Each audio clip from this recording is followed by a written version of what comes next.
Okay, this video is how to know truth, quotes and concepts.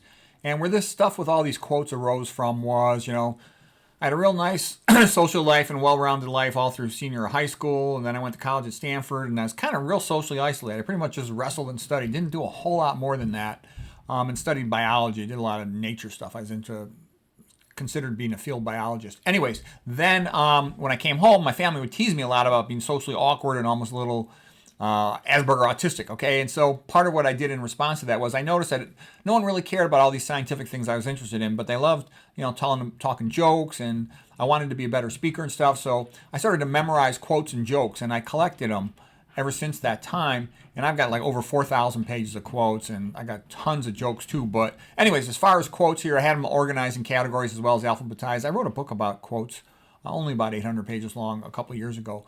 But anyways, how to know truth, quotes and concepts. So we're going to explore many different perspectives on knowing truth, and it's very relevant because, every day you got to figure out if something's true or not, and your life depends on it, because if you make good decisions based on correct information, you'll be more likely to be healthy and happy and successful versus if you don't. So anyways, here's the first quote by Oscar Wilde. Man is least himself when he talks in his own person. Give him a mask and he will tell you the truth.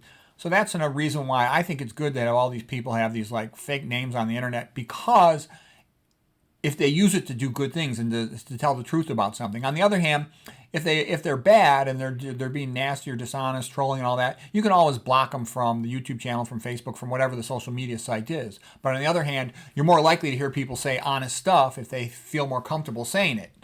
And anonymity makes people more comfortable to say what they really think. Okay, so here's Richard Rorty's quote. And by the way, I have the date of their lives on here for if you want to study any of the quotes of these authors here. Okay, Richard Rorty says, truth is what your contemporaries let you get away with. And that is very true.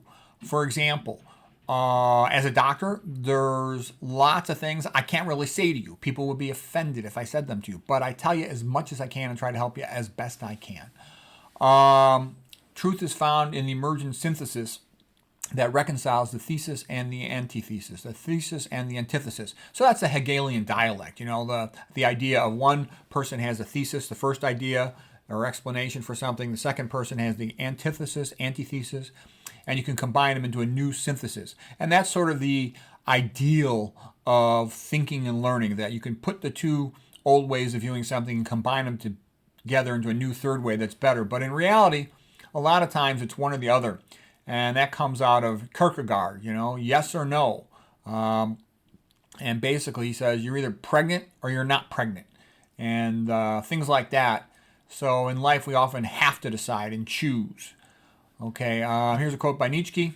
Fully mature intellects love truth, even when it appears plain and simple, boring to the ordinary person. For they have noticed that truth tends to reveal its highest wisdom in the guise of simplicity. And that is very true. For example, out of all these years I've been studying biology, I'm 59. I started studying biology in an intense way ever since about I was 18 years old. So that's many years. Gosh, what is that, about 40 years or something?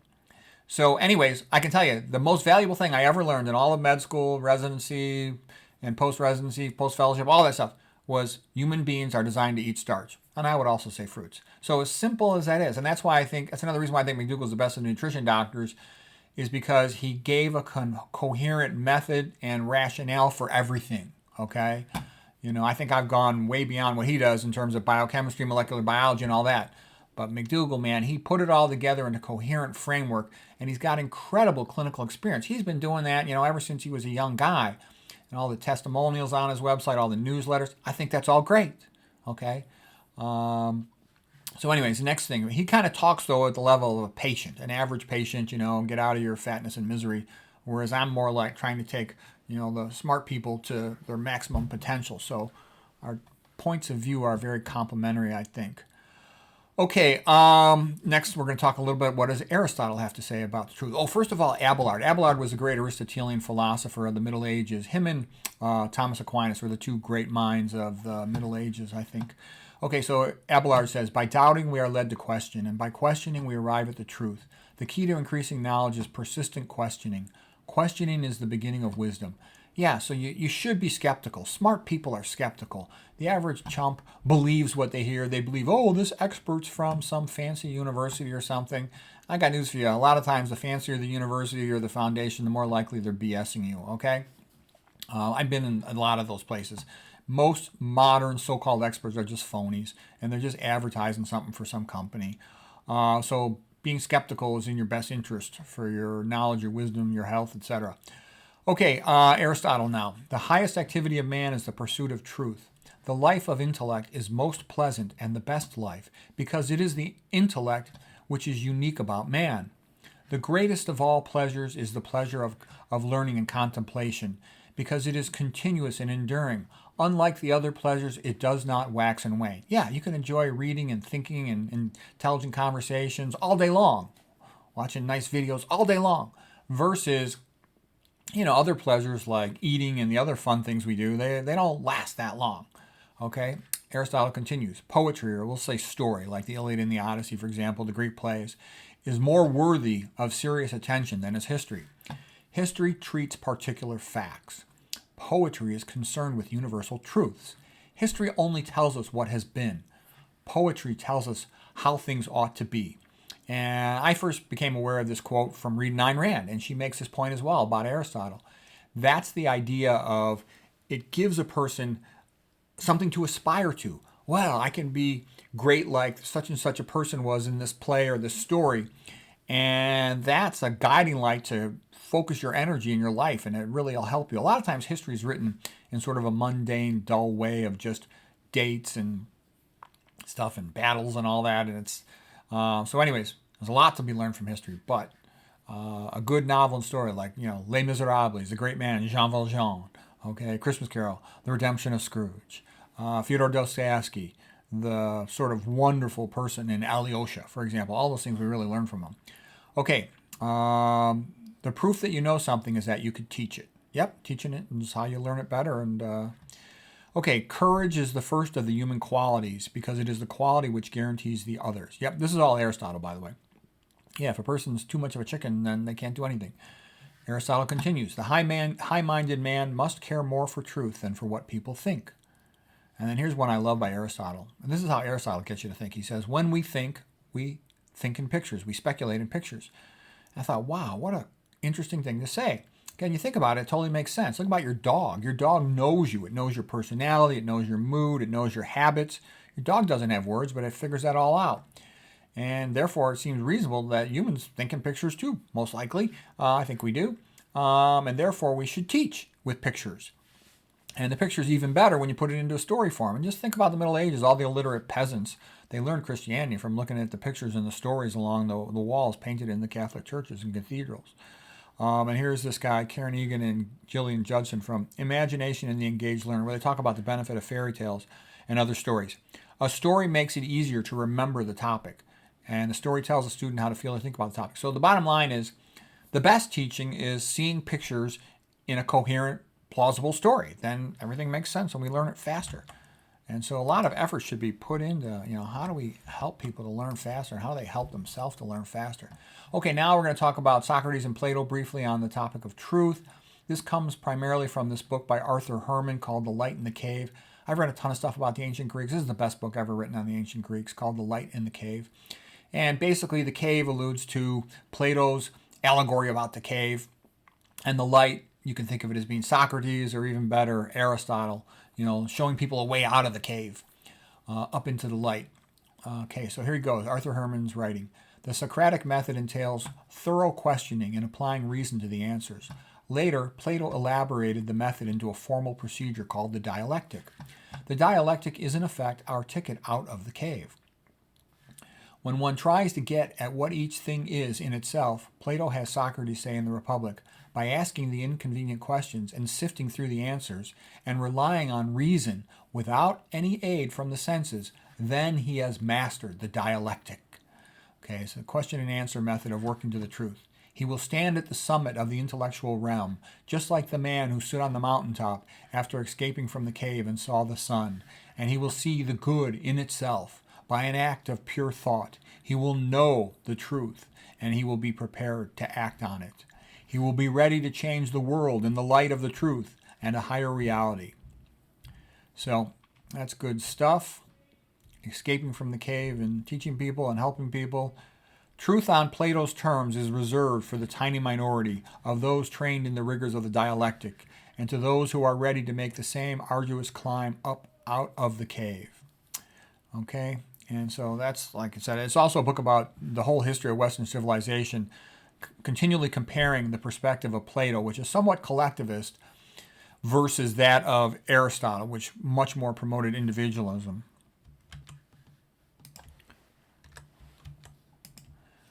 Okay, the importance of truth. We can only do the best we can based on what we know, and that is why the truth is so important, from Terry Goodkind. Okay, now here's a quote from Harry Brown in his book, How I Found Freedom in an Unfree World. To be able to predict the consequences of our actions depends upon our ability to perceive the true identity of things and of people. So truth is important. It's not an end in itself. The truth is always a means to an end. The purpose of knowing the truth is to be able to make it work for you. You need the truth in order to be able to deal with things as they are and to get predictable results. You may want to know the truth of a particular mechanical cause and effect relationship so you can fix your car.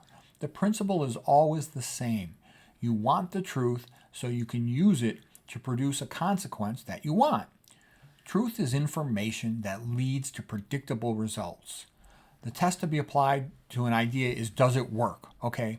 And that's a little bit like William James, pragmatism theory of truth, but still it helps you to work towards it, because you basically accumulate metaphors about the truth and then you apply them as appropriate to your context. And being able to tweak your thinking and analyze your thinking in fine detail, it makes you smarter. Okay, so here's skepticism. And these are a couple anonymous quotes. He who pays the piper calls the tune. And now it's almost like we're talking about nutrition research. Whenever you got one of these profitable foods, there's always going to be some big money company that just pays off a bunch of fake studies. So that's why there's so much fake studies about things like caffeine and all this other stuff. Okay, when big money talks, the truth shuts up. Freedom of speech is the power of the poor. That's really true. The poor people, that's the main thing. That's one of the main things they got going for them when they have freedom of speech. That's why it's so important for them to have that. He who is absent is always wrong. Yeah, you want to be present if something important is going down. Okay, anonymous. The golden rule means that he who has the gold makes the rules. Okay, here's a good one. If it walks like a duck, talks like a duck, quacks like a duck, it's probably a duck. That ends up being a very useful thing. Okay, here's Thomas Berger, the author of Little Big Man. He wrote, "The art and science of asking questions is the source of all knowledge. The truth is always made up of little particulars which sound ridiculous when repeated." And that's another reason why I think it's good to spend time reading a lot and to learn how to write well. Because what I have seen in my life experience is that people who don't read a lot and who are not very articulate, they get screwed over a lot of times in life.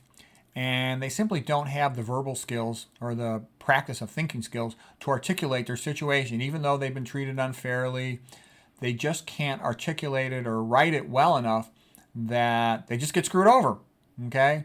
Versus as somebody who's really articulate gets screwed over, they're much more able to verbally defend themselves or to write. So it's good to have that skill.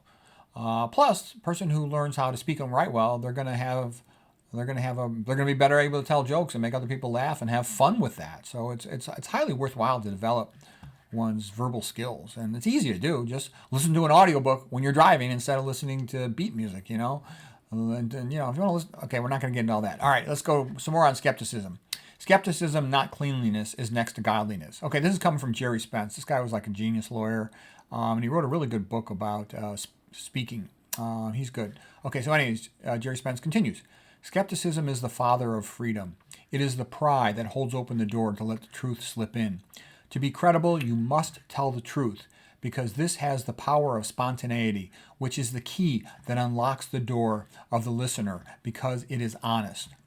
The best way to tell a story is in the present tense, because it brings into the here and now, so the listeners can project themselves into it. So that's Jerry Spence. He's a good guy to know. All right, Nietzsche. Great intellects are skeptical. A mind that aspires to great things is necessarily skeptical. And that reminds me of another Aristotle quote. He says, in order to have an intelligent conversation, we must first remove emotions. So the point of that is you got to stay objective. It's like that 6 blind men and an elephant. Let the ideas come in. Don't immediately judge. Don't immediately get emotional about anything. And then once you got all the information, then work towards figuring out what is the best way to process it. Makes you smarter. 6 blind men and an elephant. It's an old Indian proverb. It's great. You can just type that in your browser. You'll get pictures of it real fast. Okay, now writing about the truth. Orson Scott Card is an author like a lot of science fiction. Metaphors hold the most truth in the least space. Yeah, a memorable metaphor or slogan can like echo in a person's mind and be remembered forever after hearing it once. A good one. Okay, here's John Ruskin. He's the great man of the Victorian Renaissance. He's a guy who supported the Pre-Raphaelite Brotherhood of Painters. And he's a real uptight guy. He was sort of like Scottish, I think, Presbyterian. His mom was real sort of a Bible thumper who had him read the Bible every day. And his father was an art collector. And so he became this like brilliant, he like the best art critic in the history of the world. Okay, music when healthy is the teacher of perfect order. And when depraved is the teacher of perfect disorder. So I like the fact he's real emotional. So you can say he's over the top pain in the butt, but it also made him a great writer. And if you want to see a great speech, I think the greatest speech ever on the history of art criticism, check out John Ruskin's speech from, I'll put the link down below, John Ruskin's speech from 1853 about the Pre-Raphaelite group of artists. It's magnificent. Okay, whenever you say something in a rhyme, it's easier to remember. So Jonathan Swift here, the great Bishop of Ireland, he says, truth shines brighter clad in verse. The rhyme just makes it more memorable. It makes it more truthful, makes it more persuasive. Everybody likes rhymes, okay? Okay, Gerald Brennan, here's his quote. You can't get at the truth by writing history. Only a novelist can do that. Yeah, again, that's kind of a little bit like the Aristotelian quote. History will give you a bunch of dates and it can give you some good information, but the novelist can put it into context and get the human side of the story that makes it memorable. Okay, here's Anne Lamott. She's a good writer. I think she's American from 1954. Here she goes. You are going to feel like hell if you never write the stuff that's tugging at your sleeve and your heart. Your stories, visions, memories, songs, your truth, your version of things in your voice. That's really all you have to offer us, and it's why you were born. By the way, I think a good thing to do for parents and grandparents is to either type it or dictate it or make a video of it, their life and the family history. And you give it to the kids, to the grandkids, so your family knows it's family history. A person has a better perspective on life if they have some sense of their ancestors, where they came from, what their grandparents went through, their parents. So I highly recommend that, because a lot of times a person gets sick and they're so sick and then they just die, and the grandchildren never know what the grandparents, what their life was like. So that's a valuable thing to do. All right, anyways, Anne Lamott continues. The truth is always subversive. The writer is the person who is standing apart. Truth is about becoming conscious. When you're conscious and writing from a place of insight and simplicity and real caring about the truth, you have the ability to throw the lights on for the reader.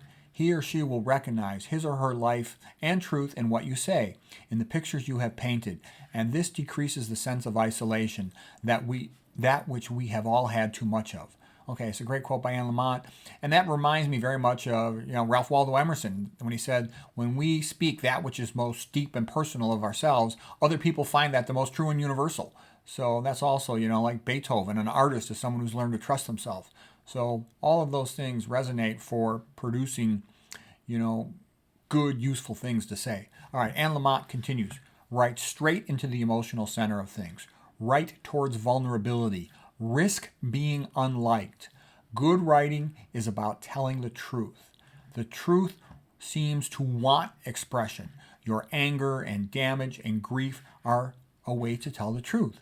Tell the truth as you understand it. It is your writer. If you're a writer, you have a moral obligation to do this. Yeah, so that's good. All right. Let's see. Here's Andre Maurois, the French writer. He says, almost all great writers have as their motif, their theme, a passage from childhood to maturity, a clash between the thrill of expectation and the disillusioning truth. Lost Illusion is the undisclosed title of every novel. Okay? Here's Hemingway. Ernest Hemingway says, the writer's job is to tell the truth. A big lie is more plausible than the truth. Yeah, we all know that. Okay, now here is Arthur Schopenhauer. He was the great German philosopher. He lived from 1788 to 1860. So the older guy around in Germany before him was Goethe, John von Wolfgang Goethe. And so Goethe was sort of the great genius, kind of like what Shakespeare is to Germany, but even more than that. He's almost like a combination of Shakespeare and Ben Franklin. Okay, he was a scientist as well as a great writer. That's Goethe was. But what I like about Schopenhauer is he's pretty wealthy and inherited money, so he was pretty free to just study all the time. And he taught himself how to read in about 4 or 5 languages. And despite being the best philosopher in Germany, he couldn't get a job at some university as a philosopher, which pissed him off. And he would write and think all morning, and then he'd go to the concerts and shows and theaters and plays in the evening. So he analyzed like pretty much all the known literature at that time, and he tried to come up with why is a piece of literature great versus crappy, okay? And here's what he says. True excellence can be attained only where the work has been produced for its own sake. The truth is that the hobbyist treats his subject as an end, whereas a professional treats it merely as a means. The hobbyist is really in earnest about a matter and has a direct interest because he likes it and he pursues it con amore. It is these hobbyists and not the professionals, the hirelings, who have always done the greatest work. And I think that's a great truth. Because ask yourself, okay, McDougall, he's just an internal medicine doctor. Why is he the best doctor in the world of nutrition? Okay, my primary background, I was a imaging guided surgeon, interventional radiologist, who then became a neuroradiologist. Okay, why is it that I'm so fascinated and I'll tell you the truth about nutrition and I can figure it out, whereas you have all these nutrition PhDs and other researchers and, they're full of crap, talking about keto. What I'm trying to say is when a person does something as a professional because they have to for their job, it's often perceived as a pain in the butt. Like all these textbooks in medicine, they're all wrong. I'm telling you, they all stink. The pathology textbooks, the biochemistry textbooks, the physiology books, they're all wrong and they stink. I wish I had time. I'd rewrite them. I guarantee you that is the truth. And so the reason I tell you this, why is it that all these people, that's their job to be a pathologist and they can't write a pathology book? It's because they're just doing it as a hassle. They get promoted to write research papers, not to write textbooks. And it's a little bit of a pain in the butt to them. A lot of times they turf the textbook job to their fellows, and then the fellows don't know anything. They just copy the old edition. So what you end up with is these books that are 50 to 100 years out of date, and all the important stuff has been left out of the book. And so what I'm trying to say is a professional has to kind of go by the formal thing, and especially young professionals, they're scared to say anything controversial because they're afraid they won't get in trouble, they won't get tenure. So pretty much all their work in the conventional format, and I'm saying like a published textbook format, it almost always stinks versus somebody who really loves the subject, like Richard Moore, MD, PhD, who devoted his life to researching hypertension, potassium, and sodium. He wanted for his legacy to explain to everybody what he discovered over the 50 years of studying that stuff. And it's a beautiful book. It's one of the best medical books ever written, that High Blood Pressure Solution by Richard Moore. It's a masterpiece. Okay, we're going to continue now with Arthur Schopenhauer. He says that the ability to learn a truth is blocked most efficiently by preconceived opinion. The truth has been merely learned. A truth that's merely learned, memorized by a student, for example, is like a false tooth. It adheres to us only because it is put on. But truth that has been acquired by thinking of our own, that really belongs to us. This is the fundamental difference between the thinker and the mere man of learning. The intellectual attainments of a man who thinks for himself, they resemble a fine painting where the light and the shade are correct. The tone is correct and sustained. The color perfectly harmonizes. It is true to life. On the other hand, the intellectual attainments of the mere man of learning, they're like large palettes full of all sorts of colors, which at best are systematically arranged, but they're devoid of any harmony, connection, or meaning. Okay, that's all from Arthur Schopenhauer. One more quote here from Schopenhauer. Simplicity always has been the mark of truth. It is also a mark of genius. The object of science is to recognize the many in the one, to perceive the rules in any given example, and not to go on counting up facts ad infinitum. So yeah, like the genius statements are, the main cause of insulin resistance is high-fat diet, especially saturated fat. Okay, that's super useful. The main causes of hypertension are excess dietary fat and excess dietary sodium and deficiency of dietary potassium and magnesium. Okay, but that's relatively simple. Okay, and it is tremendously useful to know those sorts of simple statements. Okay, Victor Hugo, now we're talking, that was about writing the truth. Now we're talking about how you speak the truth. Victor Hugo, the great French author of Les Miserables and Hunchback of Notre Dame, here he writes, Truth and indignation is the most eloquent speaker. I mean, you've all seen that. Think about somebody in your family who doesn't talk much, isn't the most articulate person, but they got screwed over on something, they're pissed off, and they just articulate what happened. And man, all of a sudden, they're like speaking incredibly accurate and usefully, okay? Oscar Wilde, if you want to tell people the truth, you have to make them laugh or they will kill you. And there's some truth in that too. A lot of people can't handle the truth, and so you have to sugarcoat it in some way, indirect, or, make a outside example or something, or they'll get real pissed off at you. Alexander Solzhenitsyn, he's the great Russian author of Gulag Archipelago and a couple other books. He says, anything that adds to the truth subtracts from the truth. And I think that's one of the keys, too, for being a good writer or speaker is get to the point on the stuff that matters. Okay? Anything that adds to the truth subtracts from the truth. And he also says, no one should bar the road to the truth. People need the truth in order to make decisions in their life. Okay? Solzhenitsyn continues, truth, God, and Christianity and Stoicism are good for a person. I would totally agree with that. Being stoic makes you strong. I like the quote by Marcus Aurelius. He says, a man should be like a cliff facing the sea. All day long the waves beat at his ankles, but the cliff is not moved. Yeah, you don't let little things bother you, so you can keep yourself objective and focused on the important things. Okay, here's Patrick Henry, the great speaker of the Founding Fathers from 1775. It is natural for man to indulge in the illusions of hope. We are apt to shut our eyes against a painful truth and to listen to the song of the siren till she transforms us into beasts. Are we disposed to be of the number of those who, having eyes, see not, and having ears, hear not? For my part, whatever anguish of spirit it may cost, I am willing to know the whole truth, to know the worst, and to provide for it. Patrick Henry, 1775. He was like the greatest orator of Virginia. Okay, a little bit on absolute versus relative truth. Okay, here's John Ruskin again. All art is the seeking of ideal truth. All art is either instruction or infection. Okay. Music, when healthy, is the teacher of perfect order, and when depraved is the teacher of perfect disorder. And the reason he's so memorable is because hard contrast, instruction or infection, depraved or ennobling. I mean, those are strong contrasts, and they're easy to remember. That's also, I think, why fairy tales are so easy to remember when we read. Good is strongly contrasted with bad, and that sticks out to us. Contrast is memorable. Okay, here's Alan Bloom. He was a guy from the University of Chicago. He wrote the book called The Closing of the American Mind. And here's what he writes. Rock music is junk food for the soul. Okay. And, a lot of rock music is kind of fun, especially when you go in that young phase and you're falling in love, interested in somebody you love, that music. It kind of energizes you for the moment, but a lot of it doesn't have as much of a lasting thing. It's one of the reasons I love Christian music. I'll hear a Christian song that I like 1,000 times. Okay, anyways, Alan Bloom continues.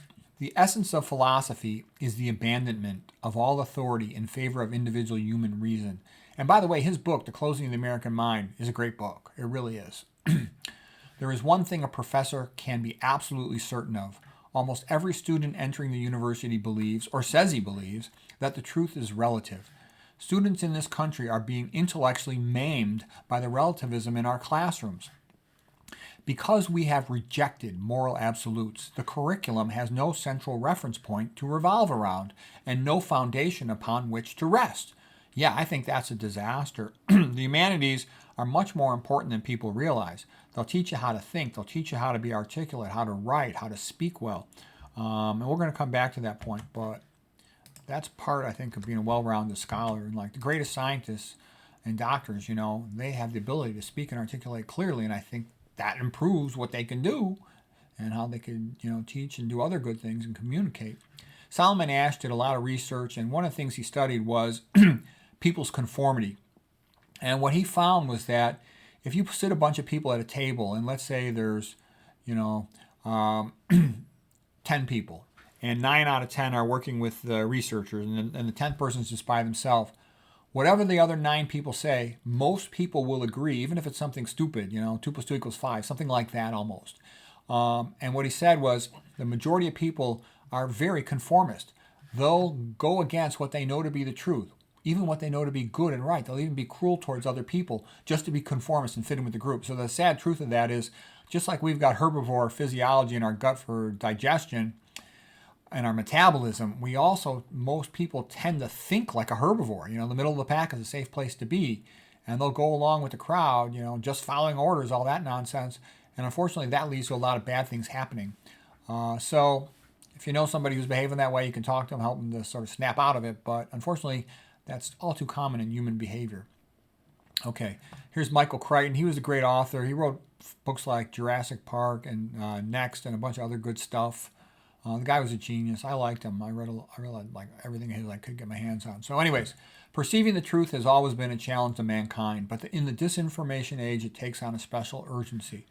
For the most part, members of our species simply repeat what they are told, and they become upset if they are exposed to any different view. The characteristic human trait is conformity. Humans are stubborn, self-destructive conformists. So that's a good point. So just being aware of it, then you're more able to step out of it. Okay, the purpose of life is to stay alive. Watch any animal in nature. All it tries to do is stay alive. Whenever an animal's behavior puts it out of touch with its reality, it becomes extinct. So Michael Crichton. And that's why you need the truth, so you're in touch with reality. Here's Heraclitus, the old Greek philosopher. He says, because it is so unbelievable, the truth often escapes being known. And, a lot of people, they can't think in a complex, nuanced way, but it's important to do that. Musk had an interesting comment. He said almost every rumor he had heard about Twitter, when he came out there, almost every single one of them turned out to be true. That was what he said. Okay. All right, here's Goethe. He said, wisdom is found only in truth. None are more hopelessly enslaved than those who falsely believe that they are free. Okay, so that's a good point. There's a lot of people, they believe absolutely stupid, ridiculous stuff. They've just sort of been trained to think that way, and they have no capacity to think for themselves. And when somebody's locked into that type of thinking, be polite to them, but just avoid them because you can't, they're not capable of reason. Okay, Goethe continues, the truth has been kept from the minds by masters who rule them with lies. They feed them on falsehoods until wrong looks like right in their eyes. Yeah, a lot of people think they're doing something right because they've been brainwashed into it, but they do something cruel and bad. Okay, here's Malcolm Muggeridge. I like him, Malcolm Muggeridge. He's a smart guy, and he went to Russia to visit the place. There were a lot of people in the West who thought Russia was maybe okay. The United States was suffering from the Great Depression with the poor economy, and they thought maybe Russia knows something we don't know. But after he went there and studied the place, he's like, oh my God, it's such a terrible, awful, evil place. And after that, he converted to Christianity and devoted himself to teaching people about all the bad stuff about Russian communism, what an evil disaster it was. Okay. Also, there's some lady recently who defected from North Korea, and she's talking about her experience. You can see her interviewed, a lady from North Korea who I don't remember her name. And she'll tell you what North Korea was like. Oh, it was bad.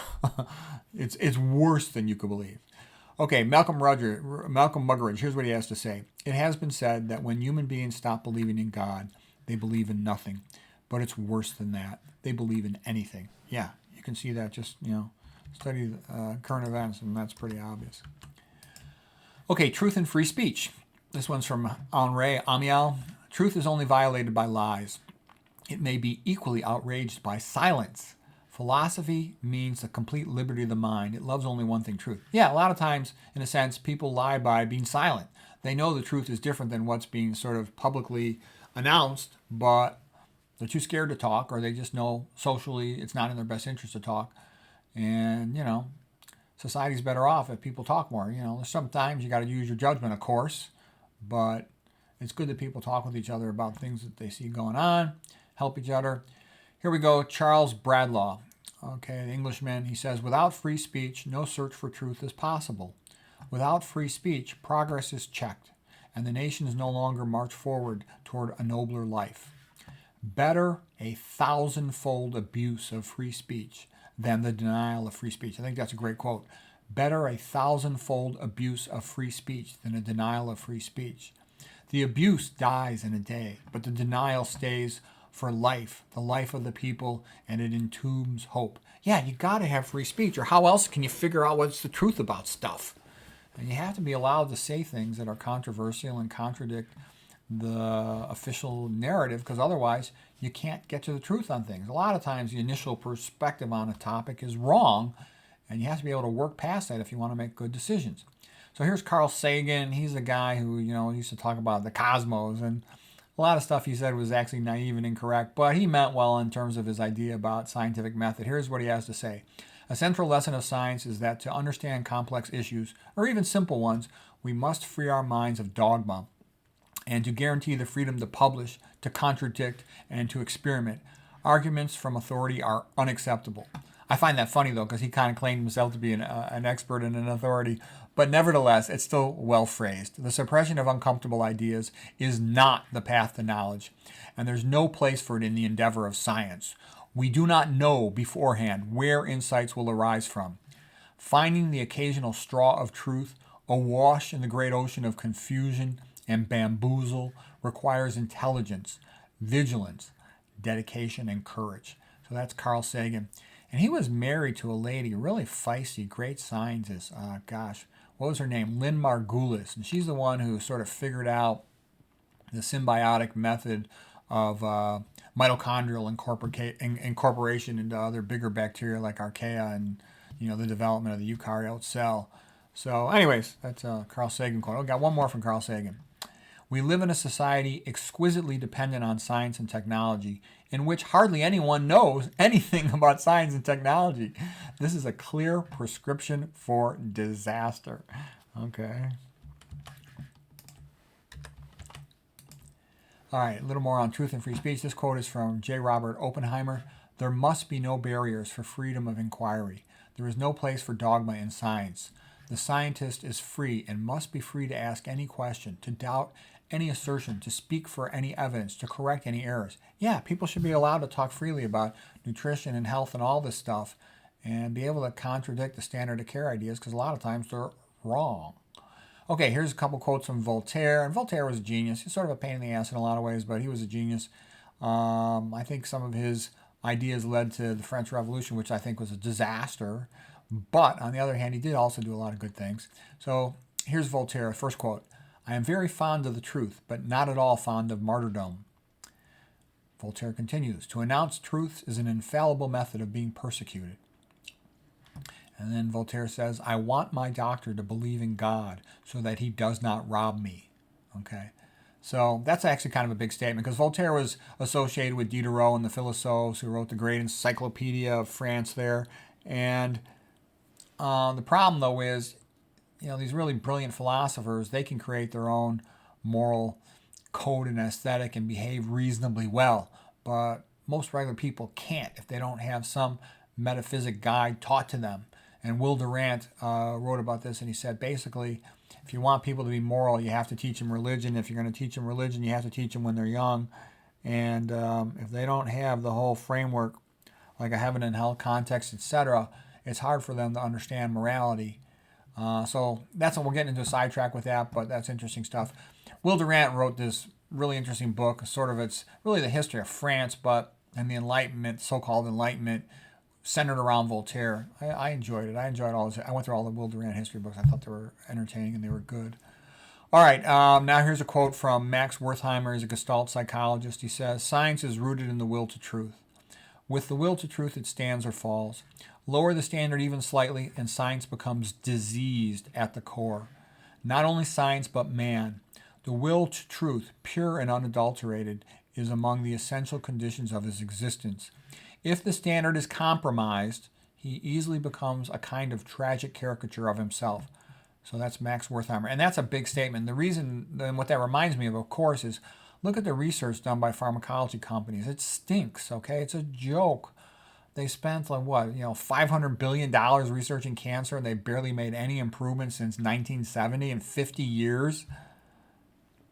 That's what I'm saying. And then no one's allowed to talk about the benefits of a plant-based diet. That's what happens when you start deviating from truth, okay? And the other thing, medical students are told, oh, you need to study statistics so you'll be able to understand the significance of scientific studies. Yeah, right, BS. You just need to know who funds the study. When something really works in medicine, it's usually obvious. It's not some statistical manipulation.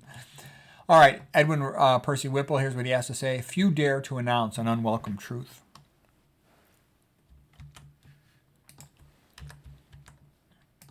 Okay, here's a couple quotes. By the way, I've got all these truth quotes into different categories. I'm going to go through some other famous people on their quotes and a bunch of other contexts. So right here, this page is subjective truth, quotes about that. Blaise Pascal, he was the great mathematician, inventor, and also theologian. He wrote, "Truth is so obscure in these times and falsehood so established that unless we love the truth, we cannot know it." Yeah, it takes effort to know the truth. And he also says, "We know the truth not only by reason, but also by the heart." All right. And here we go with Ralph Waldo Emerson's quote. "The soul is the perceiver and revealer of truth. We know the truth when we see it. Let a skeptic and scoffer say what they choose. Foolish people ask you, when you have spoken what they do not wish to hear, how do you know that is true, and not an error of your own? We know the truth when we see it, from opinion as we know when we are awake that we are awake." Okay, so that's a little bit of a subjective emotional thing to say, but there's obviously some truth in it. I wouldn't call it 100% true. "God offers to every mind its choice between truth and repose. Take which you please, but you can never have both." And so what that means to me is, for example, if you want to be a great scholar in nutrition, pathology, medicine, you're going to have to challenge conventional ideas and conventional publications. And there's going to be people who are making money off that or are just comfortable with it because they've been going by that for decades. So they don't like it when somebody comes along and advances things. So if you're going to challenge the truth, you're going to find yourself in the middle of people not being happy with what you're saying. All right, Michael Crichton. "The rational scientific reductionist method is not the only route to useful truth." All right, and now a little quote from Soren Kierkegaard, the Danish Socrates. Kierkegaard, I love the guy. He's kind of an emotional basket case, but he's a lot of fun and he says a lot of good things. He says, "What I really must get clear is what I am to do, not what I must know, except insofar as knowledge must precede every act. What matters is to find a purpose, to see what it really is that God wants me to do. The crucial thing is to find a truth that is true for me, to find the idea for which I am willing to live and die. That is what my soul thirsts for, as the desert thirsts for water. While objective truths are known and can be verified by consensus, subjective truths are lived and experienced and can be true for us based on our experience alone. Subjective truths are more important." Soren Kierkegaard. Okay, here's Alfred Adler. He's one of the guys who came out of the psychoanalysis school of Freud. So Carl Jung and Alfred Adler were the two great proteges of Freud, and then they kind of broke away from Freud. So here's Alfred Adler. "Every therapeutic cure, any attempt to show the patient the truth, tears him from his freedom from responsibility, and therefore must reckon with the most vehement resistance." Okay, so yeah, a lot of people get pissed off when you tell them they have to change their behavior. They don't want to hear it. Okay, Adler continues, "A lie would have no sense unless the truth were felt as dangerous." All right, here's Carl Rogers, another psychologist. He says, "The only kind of learning which significantly influences behavior is self-discovered or self-appropriated learning, truth which has been assimilated in experience." Yeah, you can't just, if you just tell a person something, a lot of times they don't even hear it or they ignore it or they don't understand it and they don't grasp it in a visceral, emotional way. So it's more like if you explain something, then they have a eureka moment and they get it, then they incorporate it into their own thinking. Okay, Lao Tzu, "People would rather believe a simple lie than a complex truth." Yeah, a lot of times people, they don't want to go into the nuance, but sometimes you have to understand something.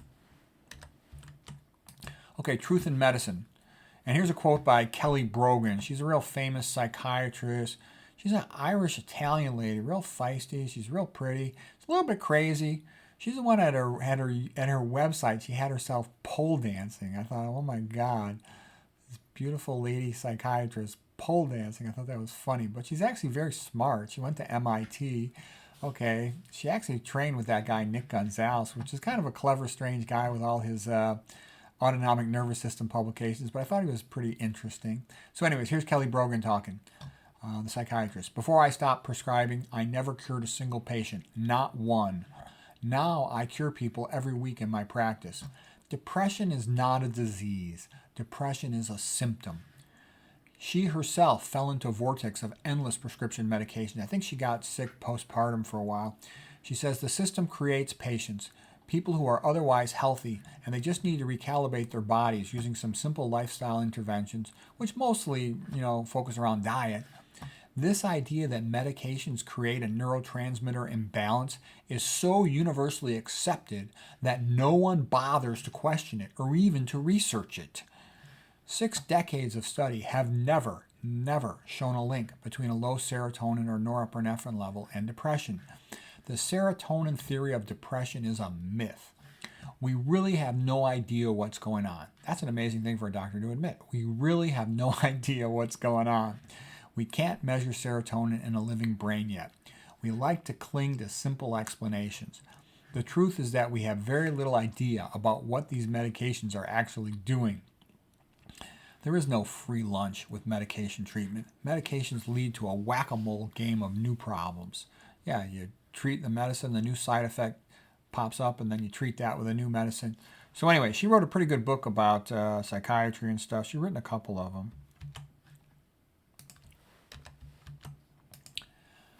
Okay, the quest for the truth. Some thoughts on what's involved in getting yourself pumped up, energized, and able to find truth. Elias Canetti, he wrote an interesting book. I forget the name of it. I got a copy of it on my shelf here, but it was very interesting about his observations about human behavior. You draw closer to the truth by shutting yourself out from mankind. Time in the wilderness. Okay, Francis Bacon. On the wrong path, a genius just gets farther and farther away from the truth. He just gets there more quickly. But even a plotter on the right path moves us ever closer towards the truth about God's world. Okay, and now here's Ayn Rand. The truth is only for those who seek it. His truth was his only motive. He held his truth above all things. His vision, his strength, his courage came from his own spirit.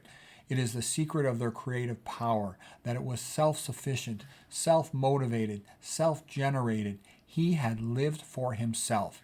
And only by living for himself was he able to achieve things which are the glory of mankind. Such is the nature of achievement.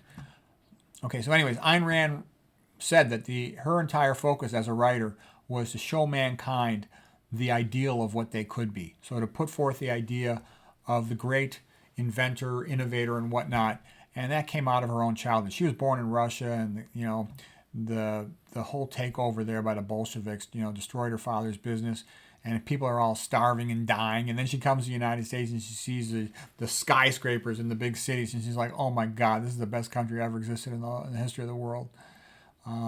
Okay, next, Julien Lemaitre. He says, for a wise man it is not enough to study nature and truth. He must proclaim it for the few who are able to think. The rest can't reach the truth any more than frogs can fly. It definitely helps a person to have other persons to talk to. They can think better. They can work through problems a lot better. Whenever I get an idea and I'm trying to work on it, I love to have someone to talk to about it. Okay, Victor Davis Hanson. He wrote a book called Who Killed Homer? And he says, truth only emerges through dissent and open criticism. This guy actually did a lot of good things. He's not the most exciting guy in the world, but he's good. I've read a couple of his books and they were good.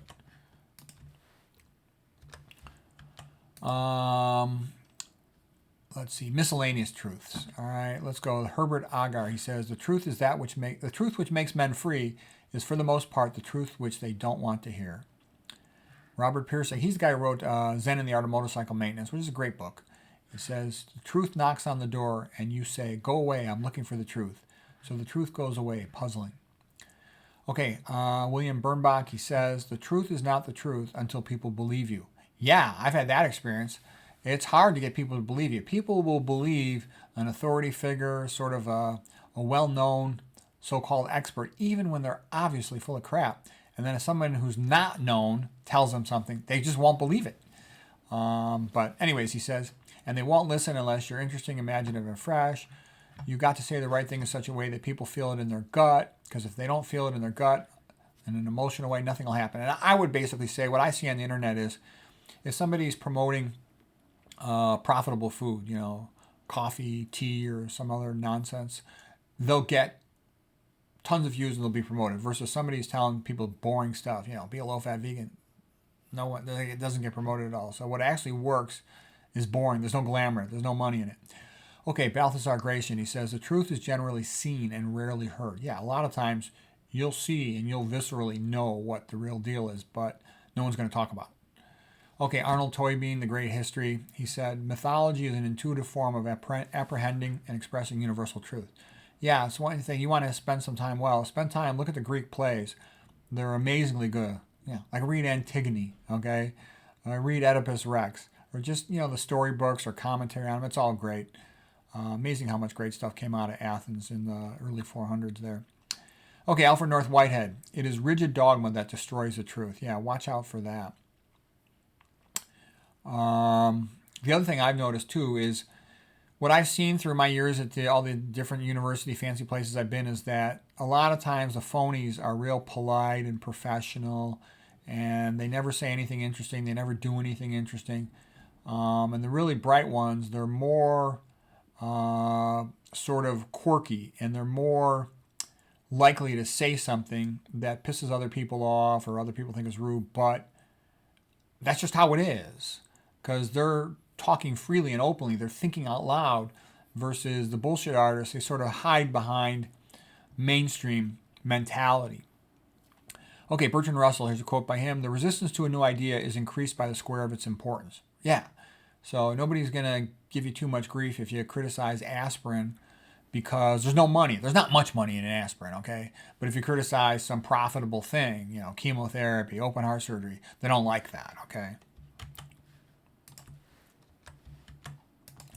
Okay, love of truth. The truth is always exciting. This is Pearl Buck, the writer. I think she lived in China for a while. Truth is always exciting. Speak it. Life is dull without it. Yeah, you know how you got some relative who spouts out loud the truth, and even though they might be a little vulgar and rude, they're a lot of fun to have around. Albert Camus, always go too far, because that is where you will find the truth. Cicero, our minds have an insatiable desire to know the truth. And Aristotle said basically the same thing. And you feel it inside yourself. When something's important to you, you want the truth. When you're uncertain about something important, you want that resolved. Okay, here's Goethe. In order to learn a complex topic, a man must love it. Yeah, that's how you get through the tedium. And the other one was by, like Tim Ferriss had a good learning curve. You first start going up, and that's your excitement phase with a new topic, and you're dreaming about what you could do with that subject material and knowledge. Then you go through this long, tedious plateau phase of learning all the nuts and bolts and details. But then once you kind of mastered it, then you can start doing original research and creative thought, and then it becomes a lot of fun again. But yeah, you got to love it enough to get through that plateau. Most people never get through that plateau, and they don't learn the subject well, but that's what you got to do to learn the subject well. Okay, truth in education. Here's Jose Ortega Gasset. The man who discovers a new scientific truth has previously had to smash almost everything he had learnt, and arrives at the new truth with hands bloodstained from the slaughter of 1,000 platitudes. So what that means is, I've seen this in medicine, is when you figure out a new way to look at something, you have to figure out how to refute all the old stuff. And a lot of people, they really don't like that. Like, when you explain to people, cholesterol, yeah, it matters, but it's not what atherosclerosis is really all about. It's a highly relevant component, but atherosclerosis is a blood clot. People freak out when they hear that. I never met a doctor in my life that actually knows that until I've explained it to them. And the guy who taught me that was when I started reading Gregory Sloop's book on hematology and hemorrheology. Okay, and then I confirmed it, all my observations, it matched what I saw on all the CAT scans. Okay, Jose Ortega Gasset continues, the most radical division that it is possible to make of humanity is that which splits into two classes of creatures. Those who make great demands upon themselves, piling up difficulties and duties, and those who demand nothing special of themselves, but for whom to live is to be every moment what they already are, without imposing on themselves any effort towards perfection. They're like mere buoys that float on the waves. So yeah, what he's basically saying is the biggest, in his opinion, difference between people is some of them push themselves to be the best they can be, but a lot of people, they just settle for, sort of who they are and what they are 10 years ago, and they never try to improve. Okay, Jose Ortega Gasset continues, the average man studies in school because he is forced to, not because he wants to learn, and he does not learn.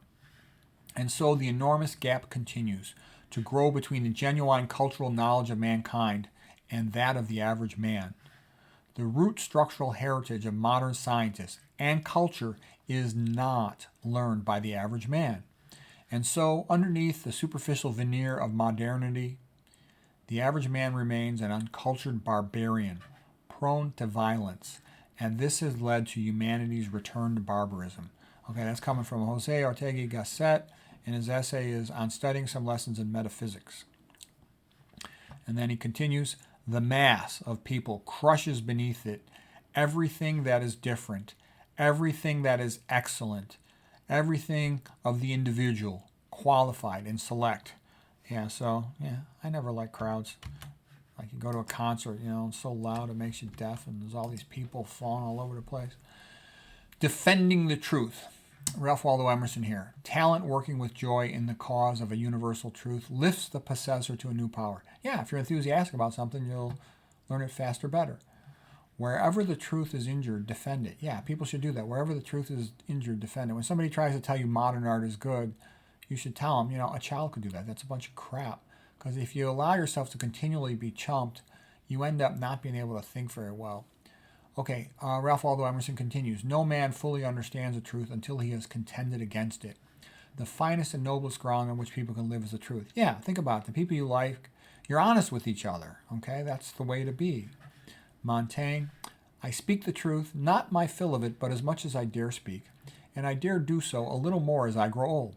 Yeah, that's another thing I like about old people. A lot of old people, they'll tell you the truth about stuff. That's why I like those old writers when they're writing those books in their retirement phase. They tell you the truth. Versus, like I said, a lot of young professors are all scared. Scared of tenure, scared of getting in trouble. And so they're wimpy. Plus, they don't have enough experience yet, the young ones. Okay, Charles Péguy, however you say his name, he says, he who does not bellow the truth when he knows the truth makes himself an accomplice of liars. Tyranny is always better organized than freedom. Yeah, that's another sadly true thing. The honest man must be a perpetual rebel, for the man who wishes to remain faithful to the truth must perpetually reject convention. Yeah, and that's truth. That's what happens in medicine. Like I said, when you're an athlete in sport and you innovate and create a new, better way, everybody likes it. But in academics, man, you show a better way, and then people are jealous, people are pissed off, you might interfere with their profits, you might interfere with their turf. They don't like it because you have to challenge convention if you're going to make new scientific and medical discoveries. Socrates, to not be deceived, one must know accurately the similarity and dissimilarity of things. He also says, for us to live a good life, we have to know what is good and we have to avoid what is bad. Okay, here's a quote from Plato. Those who are able to see beyond the shadows and the lies of their culture, the cave, will never be understood, yet alone believed by the masses. No man is more hated than he who speaks the truth. Yep, unfortunately. Okay, a little bit on the nature of the truth.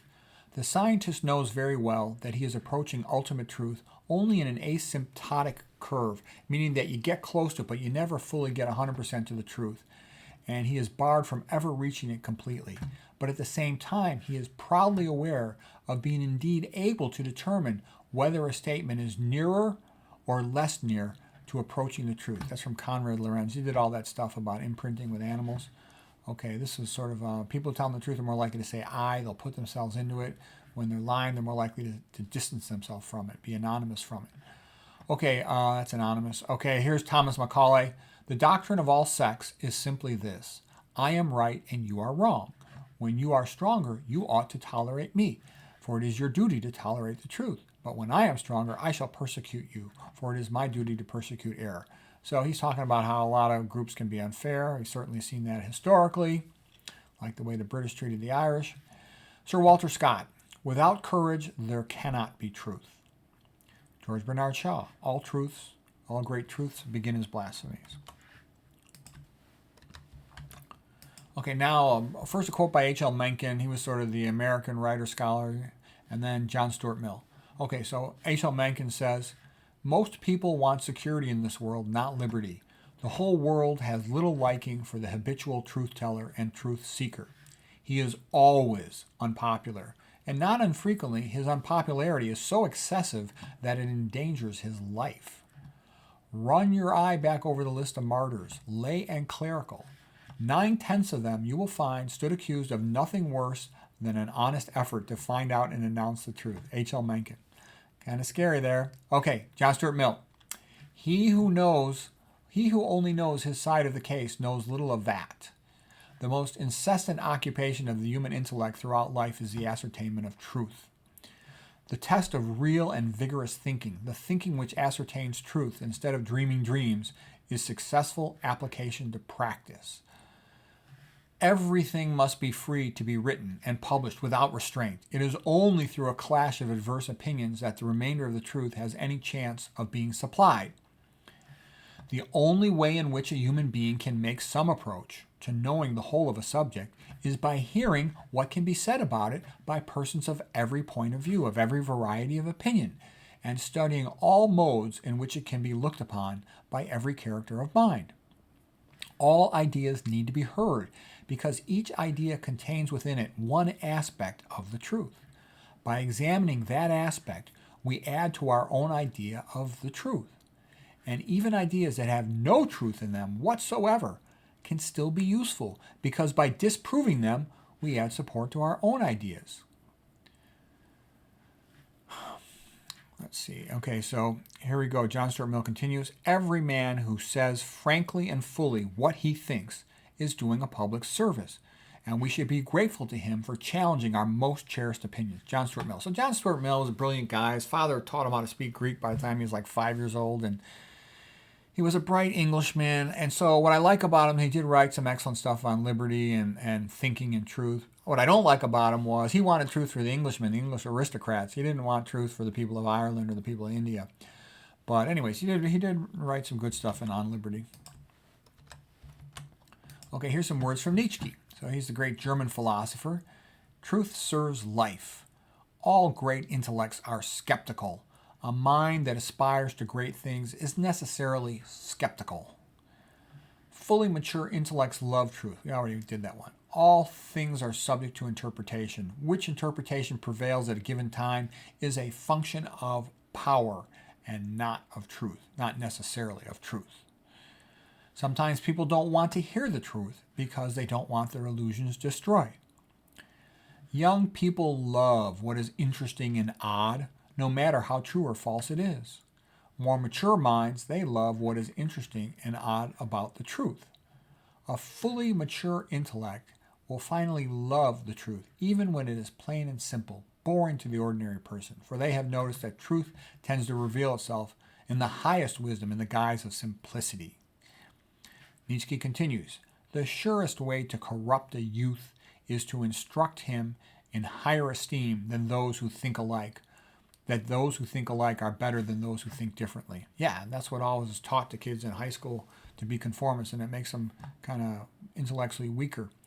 By the way, I have a debate where I sort of put a bunch of quotes from Nietzsche and contrasting quotes from Dostoevsky. So that if you ever want to see that video, it's a debate between Nietzsche and Dostoevsky. A lot of people told me they really liked that one, and I found both of them fascinating. Okay, a little more Jose Ortega Gasset on truth and education. And I know I had a couple quotes by him just a moment ago. This is, I think, different stuff. So here's what he writes. It is enough to compare the approach of a man who is going to study an already existing science with the approach of a man who feels a real and sincere and genuine need for it. The one who feels a need, who feels like they're just being forced to study it, like a typical student, pre-med student, medical student, they will not tend to question the content of the science or to criticize it. On the contrary, the person who needs to know the answer, he will comfort himself by thinking that the contents of the science that already exists he's going to challenge it. What he seeks is simply to assimilate it as already is. The big point of this quote here is that the typical student just wants to pass a test, get their grade, move on with their career. But somebody who really wants to understand science, they're going to look at it backwards and forwards and upside down because they have to know. Let's say someone in your family is sick and you want to help them get better. You have to know the truth. So you really care about every little detail and nuance. What is true? What's going to work? How can you save them? How can you save yourself? Okay. So I thought that was great. And so what Jose Ortega Gasset is really saying here is that most academics and student classes are a falsification. They're stupefying. Basically, the students memorize stuff for a test, but they don't really learn anything. And yeah, I actually think, the Oxford tutor method is so much better, where they have conversations with their professor. They read extensively on a subject, and they come back and they discuss it with their professor. But it's too expensive to provide education that way. What tends to be the educational format is these big lecture halls, because that's very profitable for universities and high schools to some extent. And then students just take a Scantron test, and it's like a horse race. The fastest horses advance to the next level. But they're not really learning much. And that's why you can talk to a fourth-year medical student, and you can ask them questions about all the common diseases, and they won't know a single thing. And I always joke when I have a medical student, I say to them, I can teach you more in 1 hour than you've learned in the last 4 years. And they always laugh at first, and then afterwards they give me this embarrassed look that they know I just told them the truth. Okay, let's see. Continuing on with Gasset. Okay, here it is. Here's a quote I like. Estar is to be studying biology. Ser is to see yourself as a biologist. Yeah, so Estar is to be taking biology class to take a test. Ser is to want to become a biologist. And if you want to become a biologist, a member of that club, you'll learn it so much faster. When I started hanging around with a guy, Jay Ream, who was getting an A+ in biology, just by hanging around with him, I all of a sudden got so much better at everything in science because I saw it through his eyes. He wanted to be a biologist. He became a biologist. He's a great biologist. Okay, every living creature is happy when he fulfills his destiny, like when he realizes himself that when he's being what in truth he is. That's kind of like James Watson quote, an animal's happy when it does what it's designed to do, like a horse is happy when it runs. So if you see yourself as being something and you carry out that activity, it makes you happy. Okay, Bertrand Russell's a couple words on truth. Bertrand Russell was a brilliant guy. He's a little bit of a bullshitter, but he does write some good things.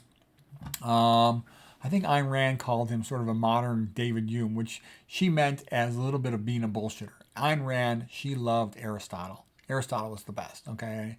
And I agree with that too.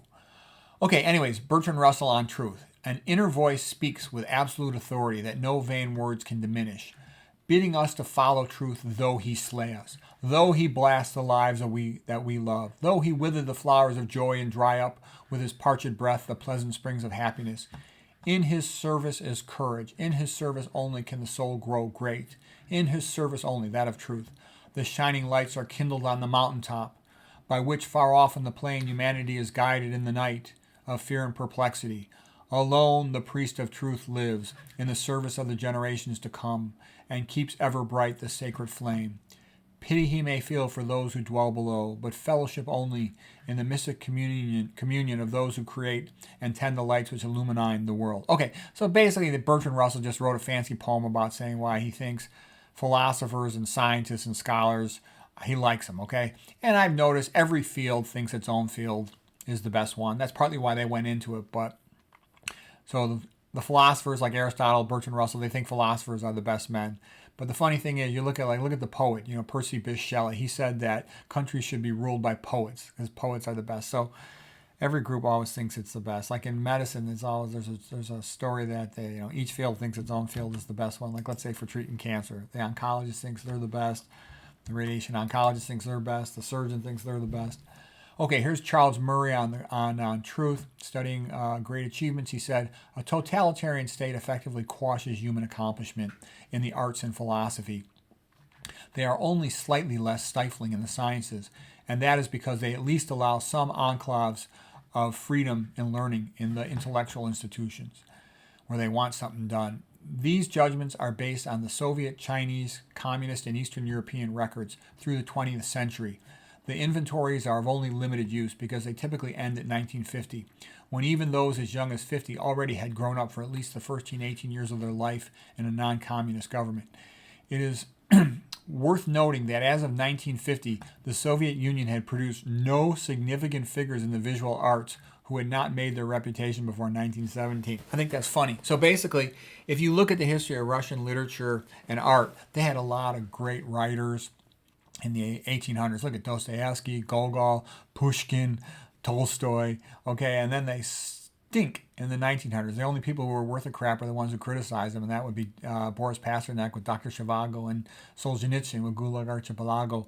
Okay, and then they stunk. I'm not even aware of a single good painting from the 1900s. After 1918 by a Russian. Okay, whereas they had a lot of really nice painting, like Ivashevsky, the Ninth Wave in 1800s. Okay. All right, so Murray continues. One of the most overlooked aspects of excellence is how much work it takes. Fame can easily come overnight, but excellence is almost always accompanied by a crushing workload pursued with a single-minded intensity. Strenuous effort over long periods of time is a repetitive theme in the biographies of the giants, sometimes taking on mythical proportions like Michelangelo when he painted the ceiling of the Sistine Chapel. Even the most famous supposed exceptions like Mozart actually illustrate the rule. Mozart was one of the lighter spirits among the giants, but his reputation for composing effortlessly was overstated. Mozart himself complained on more than one occasion that it wasn't as easy as it looked, and his devotion to work was as single-minded as Beethoven, who struggled with his composition more visibly. I remember Mozart, I read through all his quotes and stuff. He said, "I have studied all the great composers numerous times." He's a hardworking guy. Consider the summer of 1788. Mozart was living in a city that had experienced bread riots that summer, and in a country that was mobilizing for war. Mozart was financially desperate. He was forced to pawn his belongings and to move to a cheaper apartment. He tried even to sell the pawnbroker's tickets to get more loans. But most devastating of all, his beloved 6-month-old daughter had died in June. And yet in June, when his daughter was dying, and in July and August, he completed 2 piano trios, a piano sonata, a violin sonata, and 3 symphonies, 2 of them among his most famous. This could not have been done except by someone who, as Mozart himself once put it, was immersed in music, soaked in music, all day long. Yeah, I love the movie Amadeus. It's one of the greatest movies of all time about the life of Mozart. Okay, Charles Murray continues. The willingness to engage in such monomaniacal levels of effort in the sciences and creative arts is related to a sense of vocation. By vocation, I have in mind the dictionary definition of a function or station in life to which one is called by God. However, I hedge at the necessity of God as the source. Many scientists see themselves as having a vocation in the service of truth. I'd agree with that. I think a lot of the best in all kinds of areas has been service to God, but other ones will say it was in the service of truth, and however that means to them.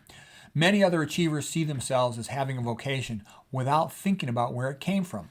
My point is that a person with a strong sense of this is what I was born to do, this is what I was put on earth to do, is more likely to accomplish great things than someone who doesn't have that. Nihilists are also at a disadvantage when it comes to their choice of content.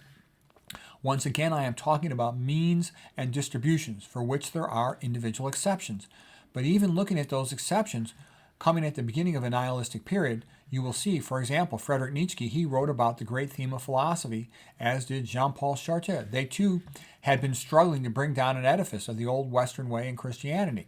Okay? What they thought was wrong. Whether in philosophy, literature, art, or music, the choice of content becomes more problematic. If life is purposeless, then no one kind of project is intrinsically more important than another. Without a sense of purpose, the creative personality has no template, and that will force a reassessment. So what he's basically saying is if you don't have a religious framework, or you're criticizing a religious framework, it's hard for you to do much. All right, so anyways, and like he also said in other things, how can you criticize somebody like Bach, Newton, Michelangelo, okay? They did the most, okay, and they're the most religious. All right, now manipulation of the truth. So understanding the truth is a good thing, and then seeing how it's manipulated. Information flooding. What I've seen information flooding is, for example, if you go to a bookstore and look at the diet shelf, you'll see there's like about 99 nonsense books, keto, low carb, carnivore, all this nonsense for every low-fat vegan book, all right? I call that information flooding, ruling by fooling. Now, here's a quote by Lewis Carroll. He's the guy who wrote Through the Looking Glass and Alice in Wonderland. He says, if you want to inspire confidence, give plenty of statistics. It does not matter that they should be accurate or even intelligible as long as there is enough of them. Yeah, you read all the scientific journals. There'll be endless statistics and BS, but there's very little useful stuff in there. Okay, in the medical journals. All right, this one is from G.K. Chesterton. He wrote, "The purpose of the newspaper is to suppress the news. At present, it's not the people who silence the press. It's the press that silences the people. If you never believe the press, and if you always believe private gossip, within reason, you will probably be right. The newspapers exist for the purpose of preventing the truth from being told. It is practically impossible to get the truth out of a newspaper, even the so-called honest newspapers. It is a conspiracy of a very few millionaires, all sufficiently agreed upon as to what a great nation should know about itself. Bad journalism ruins the nation. It acts on the corporate national will and sways the common national decision. People will believe anything passed by an editor who they have never seen, employing a reporter they have never seen, printed in an office they've never visited, for reasons they will never know." That's right, yeah, most people, they'll believe stuff. I remember I was talking to this one lady. She had junior college education. This is probably about 15 years ago. And she said to me, "Well, it's in the newspaper. It has to be true." I said, "Well, it's in the newspaper, therefore it has to be wrong." I can tell you, when it comes to nutrition, for example, the newspapers, they're always wrong, 100% of the time. Or at least 99.999% of the time. Okay, William Godwin, he says, "If he who employs coercion against me could mold me to his purposes by argument, there's no doubt that he would. He pretends to punish me because his arguments are strong, but in reality, he's punishing me because his argument is weak." Yeah, that's very true. When people are forced to do stuff, if it was good reason, people would do it voluntarily. Okay, Malcolm Muggeridge, he says, he went to Russia in 1932 as a pro-communist, and then he saw and learned the truth, and he came out there rejecting communism. Okay, we talked about him already. Here's a Malcolm Muggeridge quote: "Only a dead fish swims with the stream." Yeah, it's easy to be a conformist. It's hard to be an individualist and to really think. Malcolm Muggeridge continues, "Education is the great mumbo-jumbo fraud of the age. It purports to equip us to live, yet it is prescribed as a universal remedy for everything, from juvenile delinquency to premature senility. But for the most part, it simply enlarges stupidity. It enhances credulity and puts those subjected to it at the mercy of brainwashers with their printing presses, radio, and television at their disposal." Yeah, so most of the information, sort of mainstream information, it's wrong. It's not true. It's designed to make people into chumps, because everybody can make money off a chump. People don't make money off it easy if you're a smart, healthy, low-fat vegan. All right, manipulation of truth, page 2 on this topic. The trouble, and this is Hannah Arendt. So she really studied communism. She studied a lot of the totalitarian countries of the 1900s, and then she wrote a sort of a big book about it. And here's what she said about Eichmann. The trouble was that there were so many like him, and that many of them were neither perverted or sadistic. They were, and still are, terribly normal. And from her viewpoint and that of others, the moral standards and judgment, this normality was much, much more terrifying than all the atrocities put together. Because what this means is average people will do very bad things if they're brainwashed into doing bad things. And so what it means is it's not like you're dealing with one sadistic, crazy, bad person. No, you're dealing with average people simply brainwashed to behave badly. And the point is that could happen in any country. And we've already seen examples of that happening in the United States. Hopefully that won't get worse, but unfortunately it could. So hopefully it won't. Okay, here's a guy named Slavik Zizek. Hard to pronounce his name. "The horror of communism and Stalinism is not that bad people do bad things. It's that good people do horrible things. And they sometimes think they're doing something great. I've seen that too. I've seen people doing absolutely terrible things to other people. But in their own simple minds, they believe they're doing something good. A good rule of thumb is if the person doesn't want you doing it to them, then you probably shouldn't be doing it." Okay, Hannah Arendt continues, "Before a mass leader can seize power and fit reality to their lies, their propaganda is marked by extreme contempt for the facts. For in their opinion, fact depends entirely on the power of the man who can make it, can fabricate it." Hannah Arendt continues, "The sad truth is that most evil is done by people who never make up their minds to be good or evil. There is a strange interdependence between thoughtlessness and evil. One of the great advantages of evil was to turn any statement into a question of motive." Yeah, you'll see that in a pattern if you're having a conversation with somebody. They don't like what you say. Instead of debating what you say, they'll try to say, "Oh, well, why do you say that? You say that because of such and such a reason." So they can't win on the facts, so they then try to, go after the person. Unfortunately, Hannah Arendt continues, The most striking difference between ancient and modern sophistry is that the ancients were satisfied with a passing victory of argument at the expense of truth, whereas the modern sophists, totalitarians, they want a more lasting victory at the expense of reality. Yeah, you look at the internet and you see all kinds of things. You're getting sort of flooded with stuff that's not true. I call that gaslighting, trying to make you think you're crazy or that something not true is true. Okay, the person who was the discoverer of the role of forgiveness in human affairs was Jesus of Nazareth. Okay, she continues on. The aim of totalitarian education has never been to instill convictions, but to destroy the capacity to form any. That's what that relativistic thinking is. It ruins a person's ability to think. It's almost like Immanuel Kant saying you can't trust your own mind. It's all BS. Okay, she continues. Men can only make sense of experience to the extent they can talk about it. Yeah, that's why people need to talk. The more people talk to each other, the more they work towards the truth of something. So that's another sign, too, of a tyranny. It doesn't want people talking to each other. It wants everybody broken apart, divide and conquer. You know, it wants families broken apart and divorced. It wants people not talking to each other. So people need to talk to each other, and then they work together to find the truth, figure out the truth. Hannah Arendt continues. Power corresponds to the human ability not just to act, but to act in concert. Power is never the property of an individual. It belongs to a group, and it remains in existence only so long as the group keeps together. So, she's pretty interesting.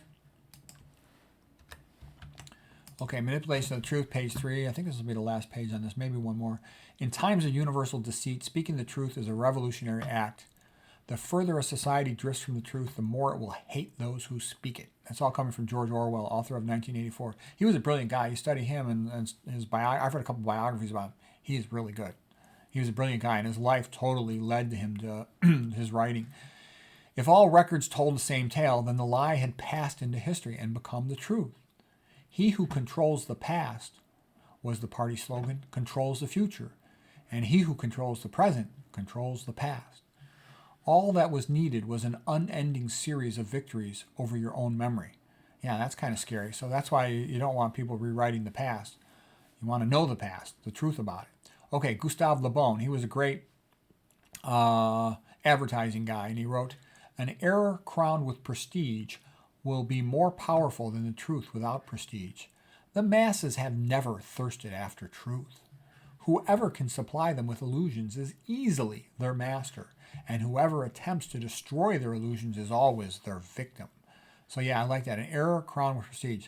So if some person with a prestigious title and a lot of money behind them gets up and says something, it could be the exact opposite of the truth. People believe it. And then if somebody else tells them, somebody who's not funded by money or has an authoritative title, no matter how true and obvious it is, they'll often not believe it. That's just how human nature is. Okay, George Lichtenberg says, soothsayers make a better living in the world than truthsayers. Yeah, there's not a lot of money in the truth, but it's good to have it. Okay, here's Polybius. He's one of the Romans. He says, the best education for actual life is the study of history. But if history is deprived of truth, then we are left with nothing but an idle tale. Okay, George Orwell now quotes again. One has only to think of the sinister possibilities of the radio, controlled education, and so forth, to realize that the truth is great and the truth will prevail is a prayer rather than an axiom. Okay, here's Oswald Spengler. He wrote, the press today is an army with carefully organized arms and branches, with journalists as officers and readers as soldiers. But here, as in every army, the soldier obeys blindly, and aims and operations and plans change without his knowledge. The reader neither knows nor is allowed to know the purposes for which he is used, nor even the role that he is to play. A more appalling caricature of freedom or thought could not be imagined. Formerly, a man did not dare to think freely. Now he dares, but he cannot. His will to think is only a willingness to think to order. And this is what he feels is his liberty. Yeah, that's true. The average chump, and I got family relatives who are like that. They don't have any original thoughts. Whatever's the latest trend, they just believe it. And there's really kind of no point in talking to them. I'm always polite to them, but I think they're idiots. Okay, Spengler continues, what is truth? For the multitude, that which it continually reads and hears. Whatever the press wills, they take it as true. 3 weeks of press work, and the truth is acknowledged by everybody. Bunch of chumps. Okay, Thomas Sowell. There are only two ways of telling the complete truth, anonymously and posthumously. Thomas Shaz, a great psychiatrist, he says, speaking the truth is a luxury that few people can afford. Samuel Johnson, if nothing may be published but what the authorities shall have previously approved, then power will always be the standard of truth. And that's kind of like what Dostoevsky said. The standard of truth tends to be power. That's why it's good to spend time on your own reading to get past it. Okay, here's the last page on manipulation of truth. Okay, John Swinton, he wrote, these several quotes are all by John Swinton. The business of a journalist is to destroy the truth, to lie outright, to pervert, and this came from back in 1915. Imagine how much worse it is now. To lie outright, to pervert, to vilify, to fawn at the feet of mammon, of money, and to sell his race and his country. Okay, there is no such thing in America as an independent press, unless it is in the country towns. You know it, and I know it. I am paid $150 a week for keeping my honest opinions out of the paper that I am connected with. Others of you are paid similar salaries for similar things. And any of you who would be so foolish as to write his honest opinion would be out on the streets looking for another job. We are the tools and vassals of the rich men behind the scenes. We are the jumping jacks. They pull the strings and we dance. Our talents, our possibilities, and our lives are just the property of other men. We are intellectual prostitutes. There is not a one of you who would dare to write his honest opinions. And if you did, you know very well beforehand it would never appear in print. So anyways, that was said by John Swinton, newspaper guy back in 1915, and it is so much worse nowadays. Okay, here's a quote by Edward Dabby. Edward Abbey, he says, truth is always the enemy of power, and power is always the enemy of truth. The power system always wants the people to be wrong, to be ignorant, because then they're easier to control. They're easier to rip them off and get their money from them. A leader leads from the front by example. A ruler pushes from behind with a whip. Without courage, all other virtues are useless. Okay, let's see. Taxation is how the sheep are shorn. Okay, and then he also says, the man who is angered by nothing cares about nothing. There's some truth in that.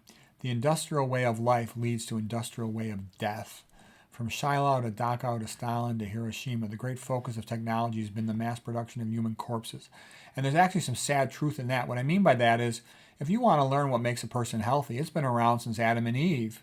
Friendship, love, caring for each other, helping each other, sunshine, eating plant foods. All this modern science, it hasn't really improved health that much. Okay, truth in biology. This comes from Ann Coulter, her book Godless. She's a brilliant writer, and she's funny too. You know, here's this lady, she's not her field at all, and she read all about evolutionary biology, and then she wrote a really funny book about it. Far from showing a gradual change, with one species slowly giving way to another, as Darwin hypothesized, the fossil record shows vast numbers of new species suddenly appearing out of nowhere, and they remain largely unchanged for millions of years, and then disappearing. Almost like there was a big flood or something. Anyways, that was funny. All right, Dante. The truth justifies itself. You don't need advertising money to prove that 2 + 2 = 4. But lies, they justify themselves by violence. Yeah, that's true. When something is wrong, you have to force people to accept it. Okay, the truth helps people to overcome lies. There's Dante. Fyodor Dostoevsky. Nothing in the world is harder than speaking the truth, and nothing is easier than flattery. Yeah, it takes guts and your fear of not being liked or being pushed out of something if you tell the truth. Okay, Albert Einstein. Blind belief in authority is the greatest enemy of truth. Okay, this is the last slide, religious truth. This is coming from Paul Johnson. He's the English historian. He's actually an English Catholic. All right, so I think he actually died recently, but he was a decent historian. I don't think he's the best historian or the best writer, but he was still decent. Okay, Paul Johnson. If we allow atheism to cut our umbilical cord from God, our source of ethical vitality would be gone. Morally, we would become nothing more than clever monkeys. Our ultimate fate would be too horrible to contemplate. For the truth is that we humans are like Dr. Jekyll and Mr. Hyde creatures, and the monster within us is always striving to take over. Man owes his humanity to the notion of God. And if this notion disappears from his thoughts and his vocabulary, the humanity would disappear too. Man without God is a doomed creature. The history of the 20th century proves the view that as the vision of God fades, we first become mere clever monkeys, and then we exterminate each other. That's coming from Paul Johnson, historian, 1928. He was born in 1928. I think he just died recently.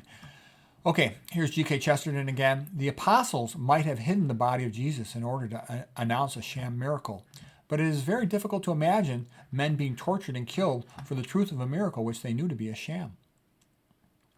Okay, and here's Charles Colson. He was sort of with Nixon and Watergate, and he sort of became a very famous Christian afterwards. And here's what he said. I know the resurrection is a fact, and that Watergate proved it to me. How? Because 12 men testified that they had seen Jesus raised from the dead, and they proclaimed that truth for 40 years and never once denied it. Every one of them was beaten and tortured and stoned and put in prison. They would not have endured that if it were not true. Watergate embroiled 12 of the most powerful men in the world, and they couldn't keep alive for 3 weeks. So are you going to tell me that 12 apostles could keep alive for 40 years? That's absolutely impossible. Charles Colson. Okay, here is St. John Henry Newman. And John Henry Newman was a cardinal, and when he became a cardinal, he converted from Protestantism to Catholicism, and he was part of what was called the Oxford movement of Catholics in the 1800s, mid-1800s in England. Augustus Welby Pugin, the architect, was also part of that, as were many other famous preachers, and they later inspired people like G.K. Chesterton, for example, and Hilaire Belloc. Okay, so anyways, here's a quote by St. John Henry Newman. God has created me to do him some definite service. I shall do good. I shall do his work. I shall be a preacher of truth. And I think those are good words for a lot of people, for myself included. Okay, here's the Bible from John chapter 8, verse 32. You shall know the truth, and the truth shall set you free. All right, I hope that was helpful.